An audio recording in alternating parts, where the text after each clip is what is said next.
É possível juntar exatas, humanas e biológicas em uma nova ciência? Parte 1.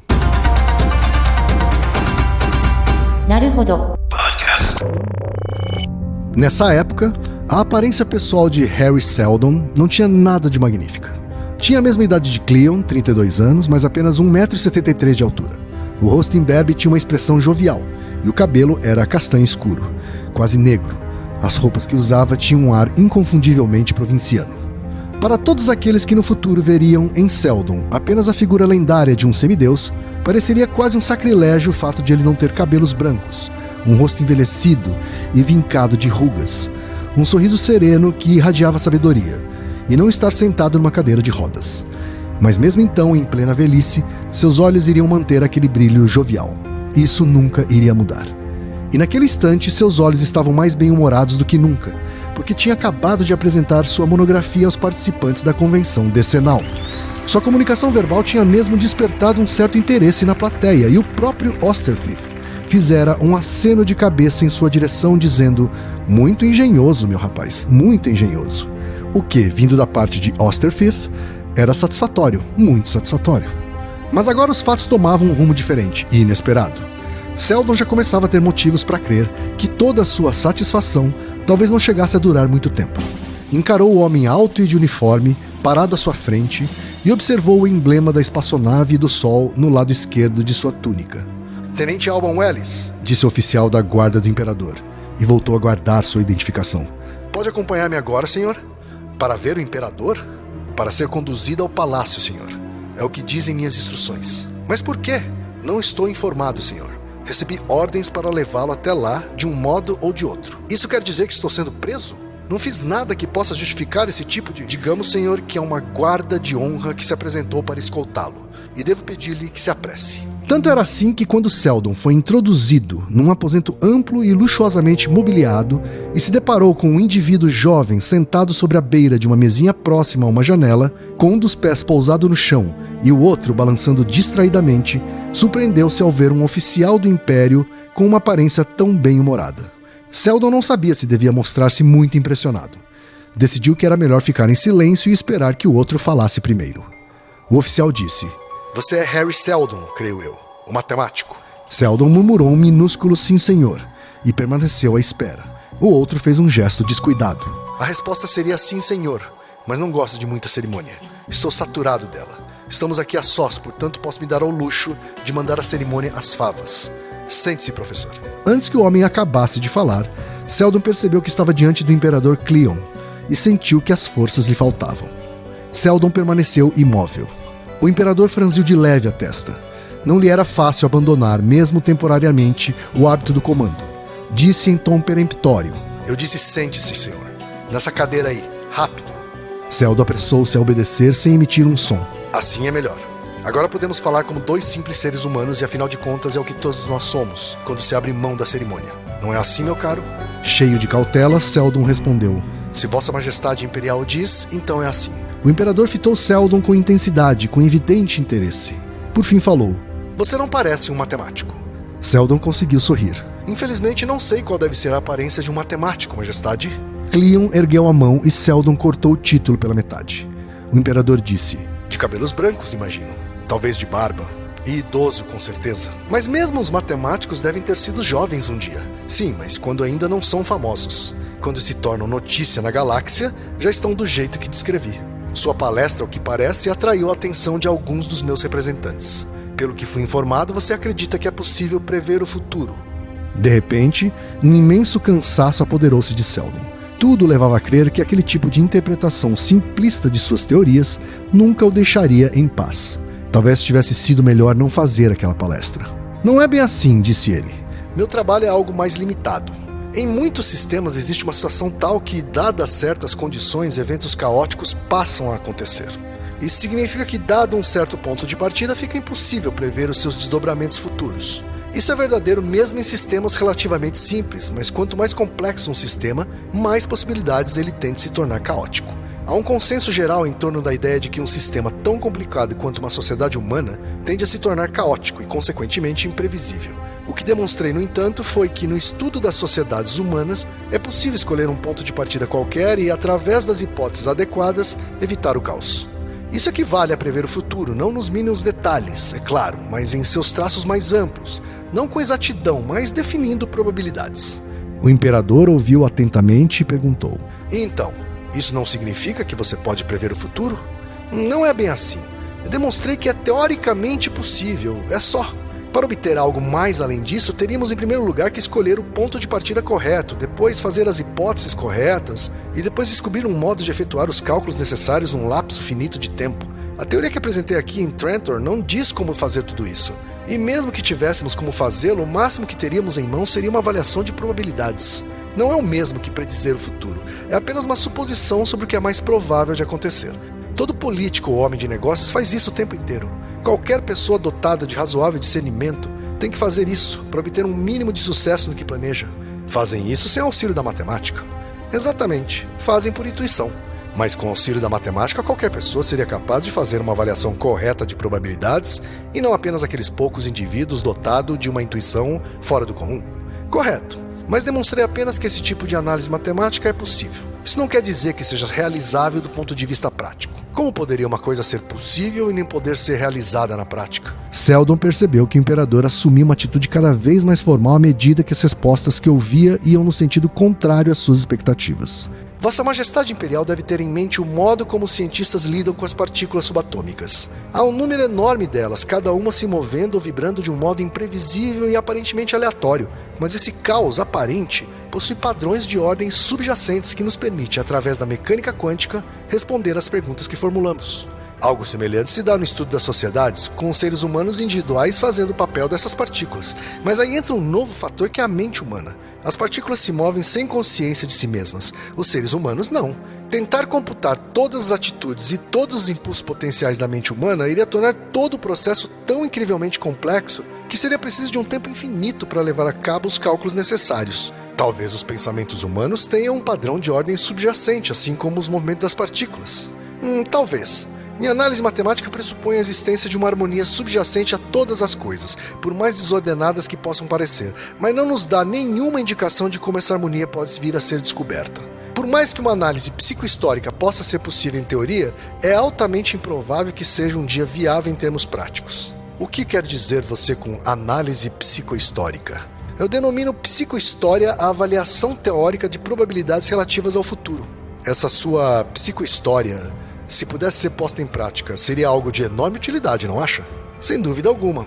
Saber em que direção marcha o futuro, mesmo de um modo geral e probabilístico, serviria como uma nova orientação para os nossos atos, um instrumento maravilhoso, algo que a humanidade nunca experimentou antes. Mas é claro que... Interrompeu-se. Cleon o interpelou impaciente. Sim? Bem, tudo indica que os resultados da análise psicohistórica teriam que permanecer desconhecidos da população, com exceção de um número reduzido de líderes e planejadores. Permanecer desconhecidos? Exclamou Cleon com surpresa. Evidentemente. Tentarei explicar. Se os resultados da análise psicohistórica fossem levados ao conhecimento do público, as reações e as emoções das pessoas sofreriam uma distorção imediata. A análise psicohistórica se baseia em emoções e reações que se produzem sem o conhecimento do futuro, senão não tem sentido. Os olhos do imperador brilharam e ele riu alto. Maravilhoso! Desferiu um tapa no ombro de Seldon que fez o cientista vacilar. Não percebe? Aí está para que serve tudo isso. Não precisamos prever o futuro. Basta escolher um futuro bom, útil, e fazer previsões que alterem as emoções e reações humanas de tal modo que elas resultarão naquele futuro escolhido. É melhor criar um futuro positivo do que meramente predizer um negativo. Seldon franziu a testa. Eu queria dizer que essa questão do modo como Vossa Majestade trata as outras pessoas é irrelevante. Vossa Majestade deve alimentar suspeitas. Não seria humano se não fizesse. Se alguém usa uma palavra pouco apropriada, como foi meu caso agora, ou faz um gesto rude, ou usa uma expressão estranha, Vossa Majestade reagirá a isso com um movimento instintivo de recuo, de desconfiança. E isso põe em ação um círculo vicioso. A outra pessoa perceberá essa suspeita e passará a se comportar de uma maneira artificial, tentando evitar que ela volte a se produzir. Vossa Majestade perceberá isso e ficará mais desconfiado ainda. No final do processo, ou a outra pessoa será executada, ou Vossa Majestade morrerá às suas mãos. É um mecanismo que nenhum imperador nos últimos 4 séculos conseguiu evitar.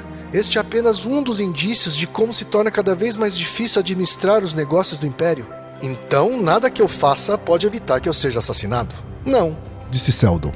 Mas talvez Vossa Majestade tenha um pouco de sorte. Os dedos de Cleon estavam tamborilando no braço da cadeira. E ele disse num tom rude: Você não tem nenhuma utilidade para mim, rapaz. E a sua psicohistória muito menos. Pode retirar-se. Com essas palavras, o imperador afastou os olhos e de súbito pareceu muito mais velho do que seus 32 anos. Eu havia dito que minha matemática não poderia ser-lhe útil, Sir. Minhas mais profundas desculpas. Seldon esboçou uma reverência, mas atendendo a algum sinal que lhe passou despercebido, 2 guardas entraram no aposento e o conduziram para fora. Tudo o que ele ouviu foi a voz de Cleon às suas costas. Levem esse homem de volta ao lugar de onde o trouxeram. Vamos para os recados da paróquia, Altair? Bora. Número 1, vai no apoia.se e deixa sua contribuição. Já agradecemos. Número 2, vai na iTunes Store e deixa 5 estrelas e um comentário. Isso aí. E número 3, apresente o Naruhodo para uma amiga ou um amigo que não conhece o Naruhodo ou que nunca tem ouvido um podcast. Vamos aumentar o tamanho da podosfera. É isso aí. Antes da pauta, mais um recado. Naruhodo está abrindo espaço para os podcasts das Minas, porque representatividade é importante também na podosfera. O destaque de hoje vai para o podcast Apenã, comandado pela Ana Rosa. Ouça o recado que ela deixou para você, ouvinte do Naruhodo, e conheça o podcast Apenã. Oi, gente! Aqui é a Ana Rosa, do podcast Apenã. Nós somos um podcast de entrevistas e trazemos aqui pessoas incríveis, com quem debatemos temas importantes para o futuro que queremos construir. Nossos entrevistados trazem exemplos motivadores, sempre lembrando que é hoje que nós precisamos arregaçar as mangas para construir o amanhã que queremos. Apenã significa amanhã na língua do povo Gavião Parcategê. A diversidade está no nosso DNA, bem como nossa preocupação com a sustentabilidade e com a nossa interação com a comunidade e tudo que nós podemos fazer para ter um impacto positivo na mesma. Vem conhecer nosso trabalho e aproveita para ficar de olho na hashtag Mulheres Podcasters e ver que tem muita mulher fazendo um trabalho muito bom nessa mídia. Apenã, pensando o amanhã. Altair, temos uma pergunta de ouvinte. Uma pergunta muito boa, que vai demandar um episódio mais longo dessa vez. É uma pergunta cabeça, né, Altair? É verdade. Uma pergunta cabeça que vai ter uma resposta cabeça. Isso. Tanto que a gente começou com literatura. Exato. Isaac Asimov. Isaac Asimov. Esse é um trecho de que obra do Asimov, Altair? É o Fundação. Na verdade, o Asimov é um dos maiores escritores de ficção científica da história moderna. Para alguns o maior, né? Para alguns o maior. Ele nasceu em 1920 e morreu em 1992, razoavelmente recentemente. Sim. Ele escreveu 500 livros. 500 livros. Olha a produção do cara. Só por isso o cara já merece uma medalha. E não contente, mais de 90 mil cartas. 90 mil cartas e 500 livros. Isso é a produção, hein? Isso. E uma das maiores obras mais reconhecidas é a Fundação, do qual você leu um pedaço, um trecho. Essa fundação gerou uma trilogia, né, que é o Fundação, Fundação e Império e a Segunda Fundação, e depois gerou outros livros que são a sequência e os antecedentes, né? Prelúdio à Fundação, Origens da Fundação, Limites da Fundação, Fundação e Terra. Tá certo. Então, quer dizer, Senhor dos Anéis fica no... É pequeno. É pequeno. É pequeno. Disso, não, de fato, assim, o grau de influência no pensamento científico e social moderno tem uma grande influência do Asimov, que não foi intencional por parte dele. A pergunta, Altair, veio do ouvinte Felipe Toshio Rodrigues Tsutsumiuchi. Ele tem 27 anos, ele é profissional de educação física de São Paulo, capital. Aí.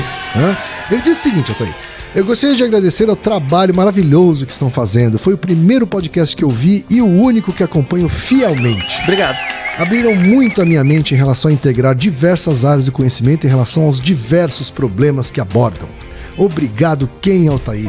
Obrigado. A gente é que agradece a audiência, Felipe, e as palavras. Isso? É isso. A minha dúvida é em relação à ciência fictícia. Psicohistória retratada no futuro por Isaac Asimov, no conjunto A Fundação. Não sei se vocês já conhecem, mas a psicohistória seria a junção das áreas de sociologia, história, psicologia e matemática, onde eles conseguem calcular com uma certa exatidão acontecimentos futuros na sociedade. Tô falando aqui de forma bem resumida.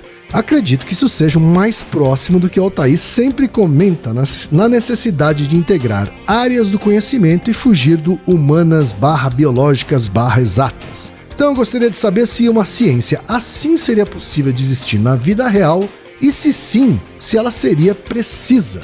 Agradeço novamente e abraços. Muito obrigado pela pergunta. Excelente pergunta. Pergunta elaborada, hein, Altair? Bem elaborada, mas muito importante. Muito importante. Ele toca aqui em várias coisas que a gente já falou em outros episódios, né? Sim. Nessa separação que insiste, né? Ou a separação insistente entre humanas, biológicas e exatas. Isso. Vamos falar um pouquinho de onde isso surgiu, né? Mas como complemento tem o Naruhodo 159 e 160, que é Se a Ciência Pode Explicar Tudo. Isso. Esse episódio é um complemento. Também.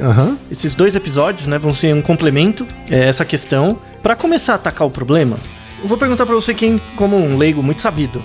Pra você, ó, se você for pensar assim, rápido, o que é ciência pra você? Ciência pra mim. Você é avisado porque a gente já tem 170 Naruhodos depois, né? Mas tudo bem. Mas uma coisa rápida. Ciência seria a atitude de buscar evidências pra diminuir incertezas, Altair. Tá bom. Então é uma atitude. A palavra forte é uma atitude. Eu usei atitude aqui, Sim. sabe assim? Então, porque acho que tem a ver com... Tem a atitude curiosa, né? A atitude de se... Tem um inconformismo, sabe? Por trás disso, assim. Boa. Se é uma atitude, tem que ter um sujeito. Sim. A natureza faz ciência? Não. Então, a ciência é feita por um sujeito. Sim. Um sujeito do conhecimento. Um sujeito Sim. que busca conhecer as coisas. Sim. Esse sujeito, quando eu falo sujeito, eu não tô falando só de pessoas. Tanto é que o Asimov, ele é um bom exemplo disso. A rigor, conhecimento pode ser construído por qualquer organismo. Tá? Uma coisa importante que tem que ficar clara inicialmente, eu vou começar pelo final um pouco. A ciência é um método. Tá? O método científico, antes de tudo, é uma pedagogia. O método científico é um método de aprendizagem. É a maneira como você tem para resolver o mundo. Certo. Tá? Então, a ciência, na verdade, as ciências, né? Porque agora eu vou realmente ampliar o conceito de ciência. As ciências visam entender a realidade, mas esse entendimento tem que ter um sujeito que quer entender, que é o sujeito do conhecimento. Claro. Tá? Esse sujeito do conhecimento pode ser você. Mas não é você integralmente, é uma parte de você. Tem uma parte de você que é o sujeito do conhecimento, tem uma parte de você que é aquele que experiencia o conhecimento. Tá? Geralmente é uma cisão disso. Então, por exemplo, você pode ver, médicos pneumologistas que fumam. Que é uma contradição em si. Sim. Você tem uma batida entre um conflito entre o sujeito da experiência e o sujeito da ciência, do conhecimento. Tá? Ou, por exemplo, publicitários que se sentem emocionados pelas próprias propagandas que eles produzem. Também é um conflito dessas áreas. Né? Isso não implica em dizer em dualismo, tá? Não é dualista. Isso não implica separação de mente e corpo. Mas no momento de você entrar em contato com a natureza, com o mundo, sempre vai ter aquele sujeito que se pergunta o que é isso, e aquele sujeito que se pergunta por que é isso. Certo. Tem sempre o que e o porquê. É aquele cara que trabalha na fábrica de salsicha, sabe como a salsicha é feita e come salsicha mesmo salsicha, assim. Exato. E cria um sentido depois pra salsicha, né? E gosta, eventualmente ou não. Então, enfim, basicamente é isso. Então a ciência é um método, mas antes de tudo é um processo de aprendizagem. Logo, a ciência é uma pedagogia. O problema, que falando já no final, o problema é que a pedagogia científica, ela entra em desacordo com a maior parte dos regimes políticos. Tá? E é por isso que as pessoas não são educadas cientificamente. Elas são educadas para o trabalho. Então, eu vou começar assim, ciência é diferente de educação. Primeiro, eu vou entrar realmente na parte filosófica, mas antes eu vou construir uma base. Tá? Do porquê que eu vou falar isso. Mas você vai chegar nesse conflito entre o pensamento científico e a política. Sim, isso no final. Final, mas vamos colocar uma base. Ok, provavelmente vai ser na segunda parte, então. Um pouco em cada, né? Mas a ideia inicial é assim, é separar ciência de educação. Certo. Tá? Na verdade, a ideia no final é que as duas sejam juntas. Que a educação seja científica. Certo. Mas hoje faz sentido que ela não seja. Tá? Hoje é quando o conflito começa. Mas, por exemplo, a educação como a gente conhece, surgiu no começo da Revolução Industrial, porque você industrializou as cidades, você precisava de gente para trabalhar, e as pessoas tinham que saber um mínimo de conhecimento sobre a realidade para operar uma máquina, para fazer uma conta, para trabalhar num banco, para movimentar a tecnologia resultante do processo. Para datilografar. Isso, né? Enfim, a pessoa tinha que conseguir ler, tem que conseguir escrever, fazer alguma conta.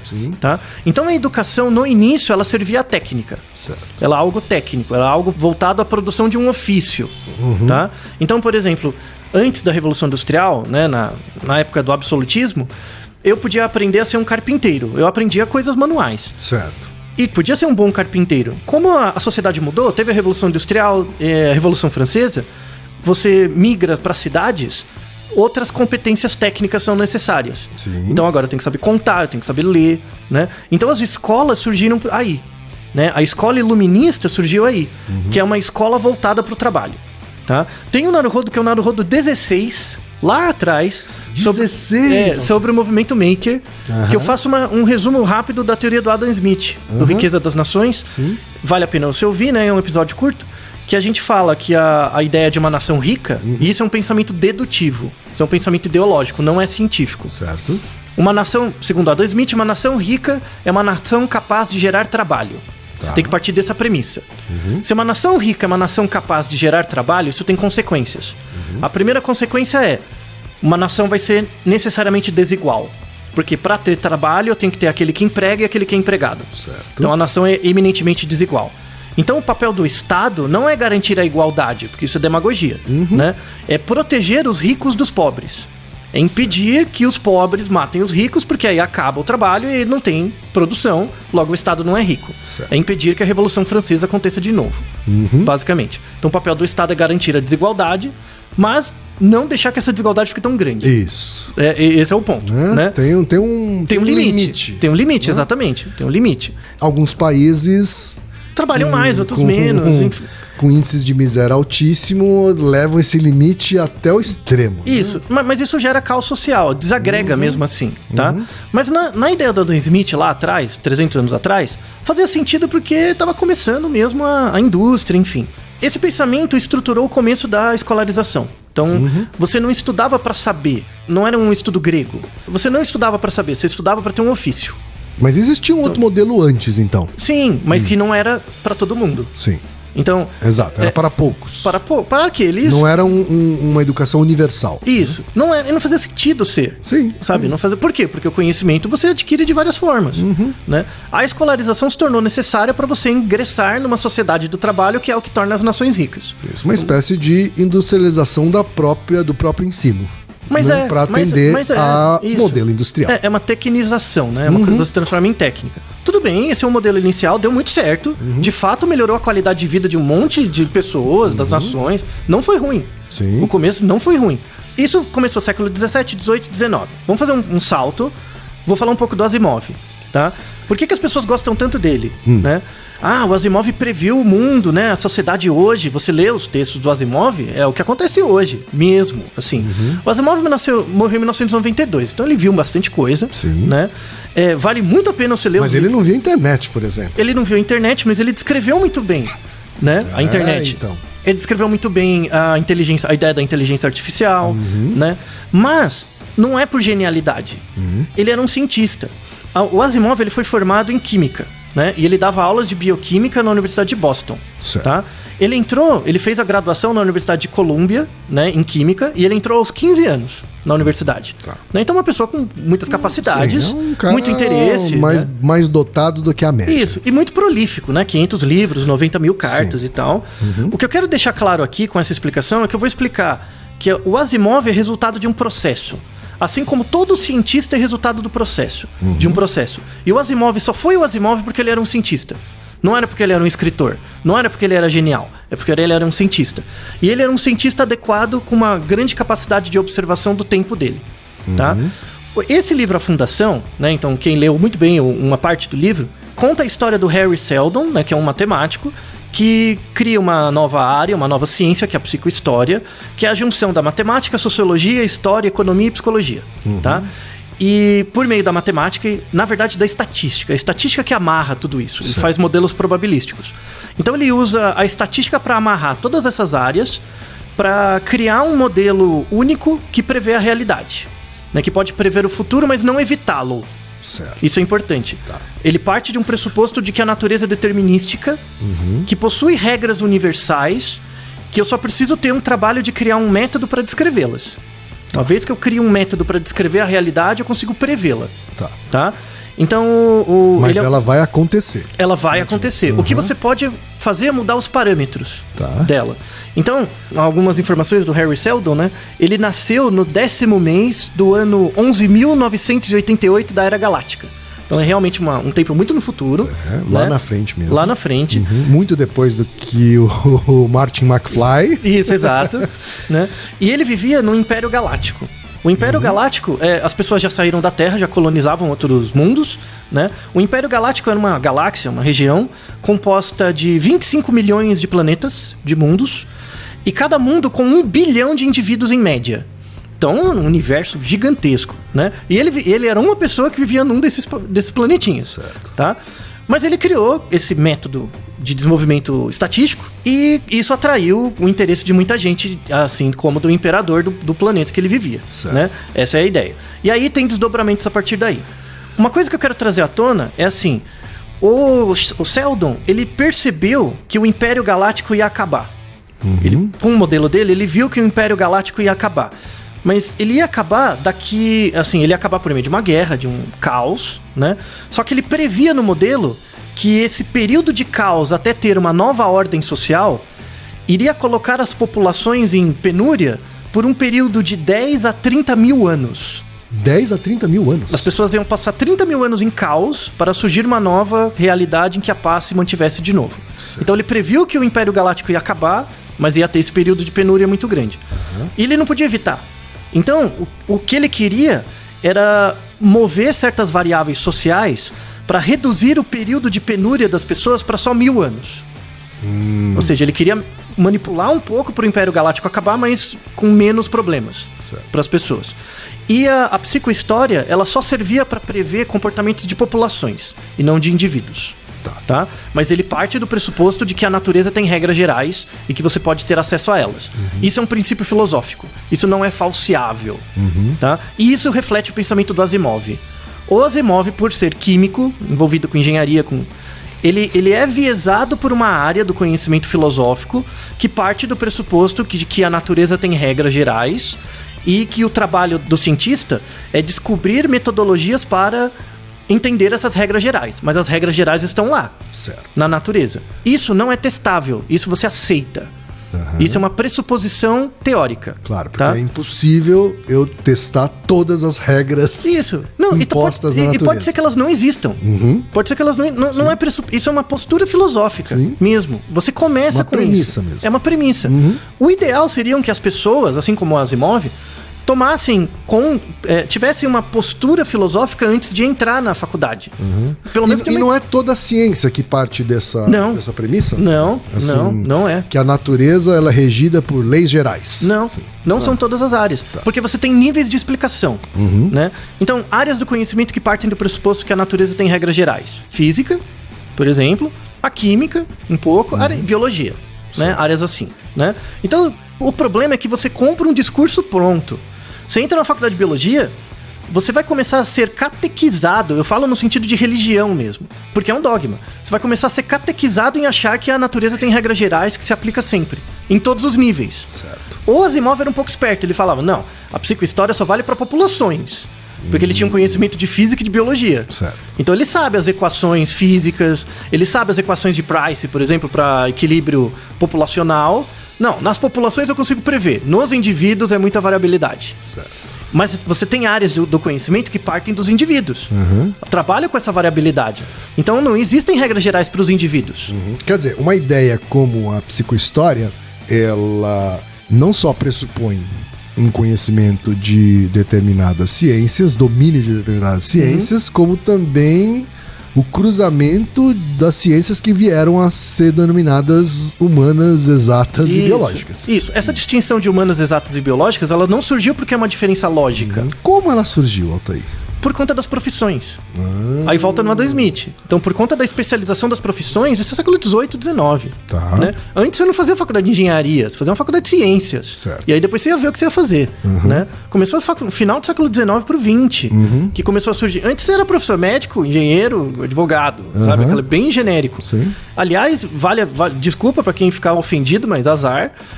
Medicina, direito e engenharia não são ciências, são técnicas. Certo. Você se forma em medicina, não acha que você é cientista. Você aprende um bando de técnica e começa a aplicar, só que você tem reconhecimento social e você acha que é muito melhor por causa disso. Isso. Você pode ter um cientista que também é médico, Exato. Mas não é porque você é médico que você é cientista. Isso, a recíproca não é verdadeira, não se aplica dos dois lados, né?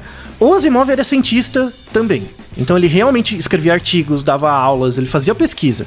E isso deu a clareza para ele, para conseguir perceber o conhecimento e ainda ter um talento artístico literário para transformar isso em história. Né? Mas as histórias do Asimov são, em um certo ponto, geniais porque representam muito bem o que acontece naquele momento.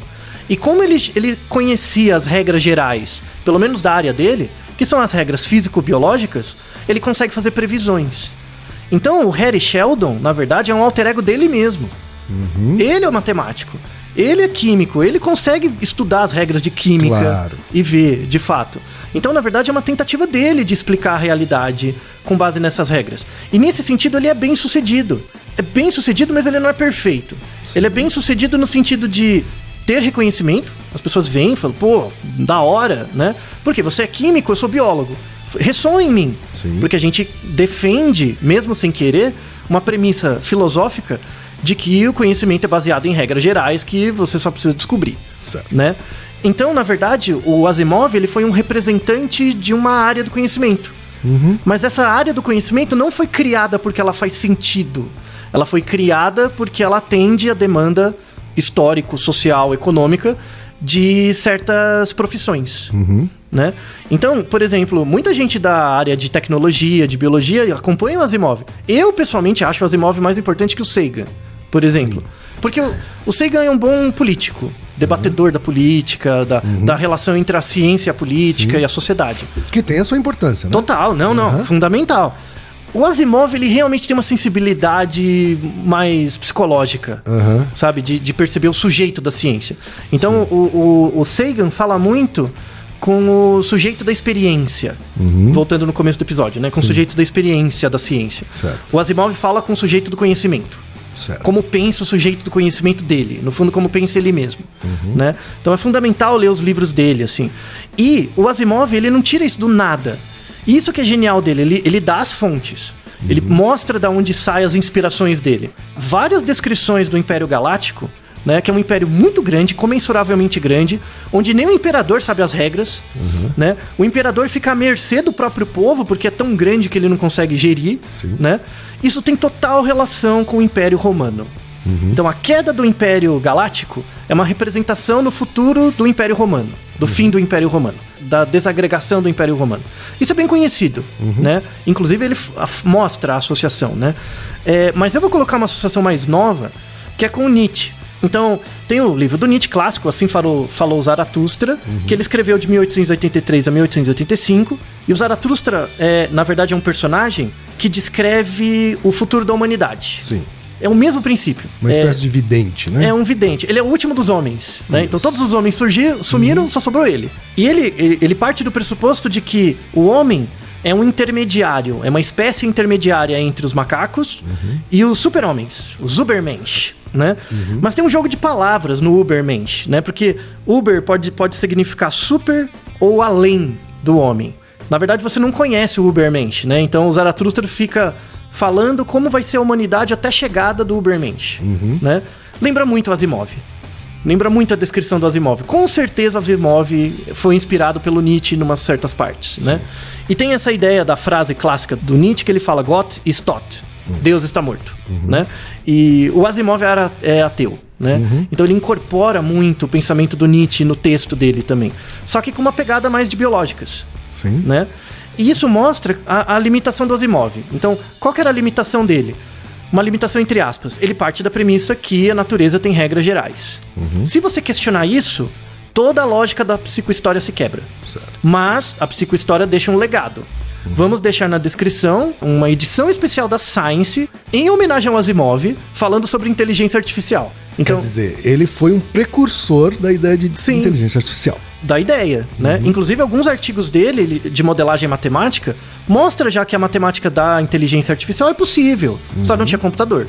Então, ele previu porque ele estudava, né? Então, ele não foi um gênio no sentido de ser um vidente, de ser a mãe de Ná. Não, o cara era um cientista, ele estudava o que estava ali aparecendo, né? E a fundação é uma espécie de quase que uma alegoria ao que a gente chama hoje de Big Data. Isso, é uma alegoria do resultado da inteligência artificial, que por sinal, eu só tô usando esse nome porque é o que inspirou ele, mas eu acho esse nome horrível. É aprendizagem de máquina, tá? Inteligência artificial não é verdade, porque a nossa inteligência não é não artificial, tá? E não existe outra inteligência que não a nossa. Ouça o nosso Naruhodo sobre inteligência, a gente discorre melhor sobre isso.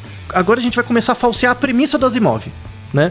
Então, é possível uma ciência que junte exatas humanas e biológicas? Sim, mas ela não é a psicohistória. Sim, então, a resposta. É. Isso, a gente demorou aqui mais de meia hora pra responder a pergunta Sim. da maneira mais original. Sim. Sim, mas não é a psicohistória. Não é o Asimov. Tá? O Asimov mostra só uma parte. De novo, o pensamento do pessoal de exatas e biológicas é partir do pressuposto de que existem regras gerais para as coisas. Tá? É partir do pressuposto de que, filosoficamente, se o mundo é regido por regras biológico-físicas, essas regras são gerais, e eu consigo criar uma metodologia para acessar essas regras, coletar dados, testá-las e criar funções, fórmulas, né? Axiomatizações matemáticas, e essas fórmulas axiomáticas me dão previsibilidade, eu pego as leis de Newton, eu aplico e vejo que dá certo, logo eu consigo explicar. Certo. Então, o que é explicação? Quando eu explico um fenômeno, é quando eu coleto dados desse fenômeno, submeto a teste, crio uma regra geral, pego essa regra geral e aplico na realidade e ela me ajuda a prever a realidade, o que acontece. Essa é a lógica da psicohistória. E consegue repetir também. Repetir, então, você tem previsibilidade. Então, essa era a lógica da psicohistória. Essa é a premissa da psicohistória, que é baseada na existência de regras gerais para a natureza, tá? E essa é a lógica do pessoal de exatas e biológicas, tá? E essa é uma lógica, na verdade, técnica. Se eu tenho essa lógica técnica, então, eu não questionei uma coisa. Então, a natureza tem regras gerais. O que é natureza? Será que é a natureza de uma empresa? Se eu considerar a minha empresa como uma natureza, um sistema fechado, eu entendo as regras dele e eu consigo operar, né? Eu consigo prever o que vai acontecer nas empresas. Parabéns, bem-vindo à economia. A economia surgiu como um coproduto da relação entre sociologia e matemática. Só que eles usam matemática mal, né? Certo. Então, é uma área de interface. A psicologia é uma junção da sociologia com a biologia. Ou da filosofia, né? A filosofia, na verdade, está por trás de tudo, né? Da filosofia com a biologia. Devia ter mais exatas. O Asimov estava certo nesse sentido. O que amarra as áreas? É matemática. A matemática é o que te dá a unidade. Mais especificamente até a estatística, como você disse. Isso, inicialmente, né? Então você tem... O método científico, necessariamente, ele passa por uma certa quantificação. Você tem que saber quantificar. Do mesmo jeito que você lê um texto do Adorno, você tem que saber resolver uma integral com o mesmo grau de qualidade. Ah, mas isso não é possível. Não é possível no modo de educação voltada para o trabalho. Essa educação divididinha, isso. assim. Né? Mas se você aprende de uma forma então, integrada... o cara que estuda integral na engenharia, ele não vai ler Nietzsche. Isso, Durkheim. Ele não faz a menor ideia dos 3 porquinhos da sociologia. Então ele reduz a realidade àquilo que ele está vendo. O cara, na Master Gratidão de Humanas, é a mesma coisa, sabe? Então, vai ler Adorno, mas jamais terá aula de derivada. Isso. E esse é o problema. Esse é o problema. Você cria realidades distópicas, só que nenhuma delas explica a natureza como ela é. Então você cria a realidade da empresa, você cria a realidade de um sistema fechado conhecido. Então, eu quero entender como as empresas funcionam. Beleza. Aí você cria uma lógica e resolve ali dentro da empresa. Eu quero saber como as escolas funcionam. Você cria uma regra, resolve ali. Mas como é que você resolve uma lei universal geral mesmo? Para todas as áreas, né? Como é que você sabe que as leis econômicas são viáveis do ponto de vista biológico? Essa maldita lógica que as pessoas têm, eu tô pagando, sabe? Se eu tenho dinheiro, eu tô pagando. Enquanto não tiver mais água, demônio, sabe? Seu dinheiro não vai valer nada. Não vai valer nada, né? Porque é um recurso finito. Será que as nossas leis, as regras que a gente cria agora, regulamenta de fato, leva em conta essa finitude dos recursos biológicos? Não. Esse é o ponto. Não. Tá? A ideia que a gente vai começar no outro episódio a questionar é a questão entre áreas do conhecimento explicativas, que foi o que a gente falou agora, né? Então a área do Asimov ela é explicativa, ela tira regras da natureza para tentar descrever padrões gerais.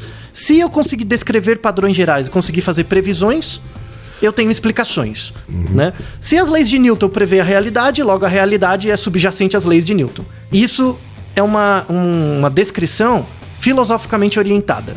Não é uma descrição livre, pura. Não, a física é perfeita. Mentira. Tem uma questão ideológica por trás. Essa questão das regras gerais da natureza. No próximo episódio vamos falar de teorias descritivas, que não tentam se basear na premissa de que a natureza tem regras gerais. A gente vai começar a questionar isso. Tá certo, então. Esse é o fim da primeira parte desse episódio cabeça. Isso, né? Se preparem para o próximo. Que vai ficar nos anais do Naruhodô. Exato. E é isso. Naruhodô, ilustríssimo ouvinte. Naruhodô. Você sabia que pode ajudar a manter o Naruhodô no ar? Ao contribuir, você pode ter acesso ao grupo fechado no Facebook e receber conteúdos exclusivos. Acesse apoia.se/Naruhodô Podcast. E você já sabe, aqui no Naruhodô, quem faz a pauta é você. Você tem alguma pergunta pra gente ou quer comentar algum episódio? Escreva pra nós. podcast@naruhodô.com.br. Repetindo? podcast@naruhodô.com.br. E lembre-se, mande nome completo, idade, profissão e a cidade de onde você está falando. É isso aí. Naruhodô. Esse podcast é apresentado por b9.com.br.